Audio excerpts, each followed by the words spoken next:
আজকে হাসির ছলে একটা গল্প বলি আপনাদেরকে।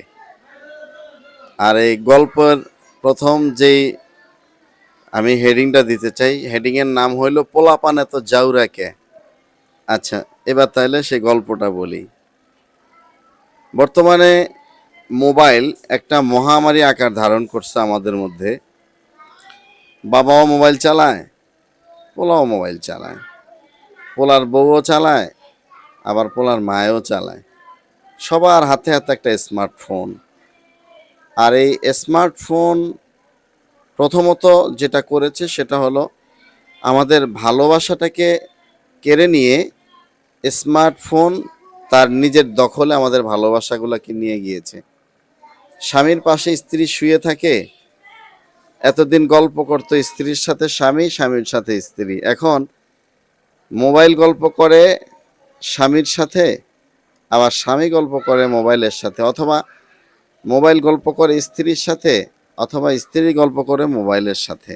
এই হলো আমাদের বর্তমানে বাস্তব চিত্র।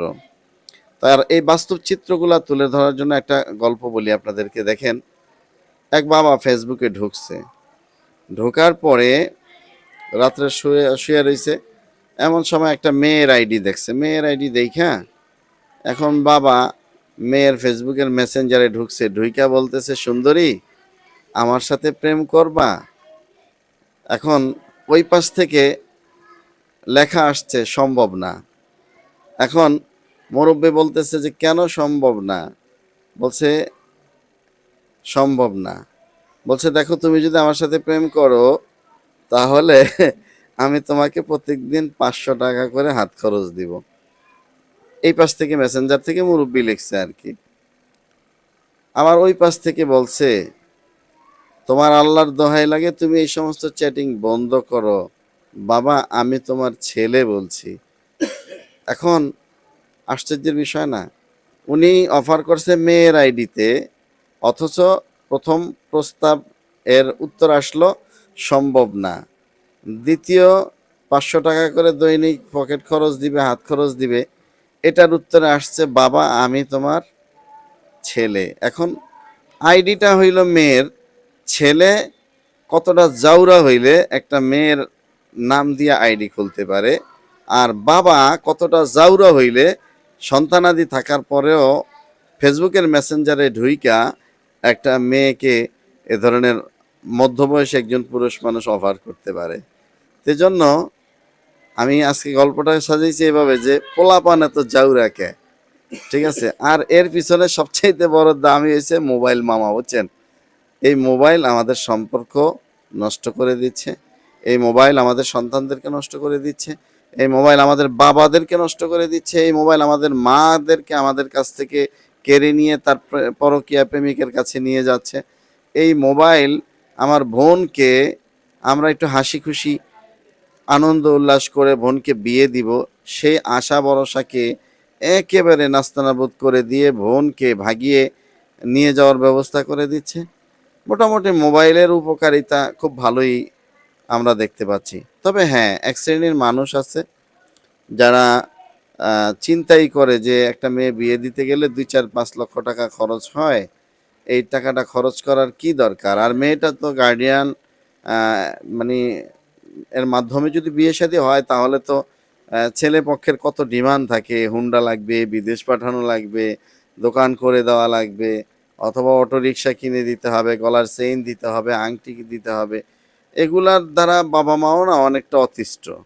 তো এখন বাবা মা একটা সম্বল পাইছে, চিন্তা করে যে বেশি না, বাবা একটু কষ্ট মষ্ট কইরা যদি আশেপাশের ভাই বেড়াদার যারা আছে তাদের থেকে একটু খয়রাত কইরা, ভিক্ষা কইরা যদি 5-7-10 হাজার টাকা মিল কইরা মাইয়ার একটা মোবাইল কিনে দিতে পারি, তাইলে আংটিও দেওয়া লাগবে না, চেইনও দেওয়া লাগবে না, বিদেশে যাওয়ানোর জন্য জামাইয়ের টাকা দেওয়া লাগবে না, অটো রিক্সা কিনা দেওয়া লাগবে না, ফার্নিচার কিনা দেওয়া লাগবে না, টিভি কিনা দেওয়া লাগবে না, ফ্রিজ কিনে দেওয়া লাগবে না, বদনা, ঝাড়ু, লোটা বাটি যা আছে সব কিছুর থেকে মুক্তি পেয়ে যাবো।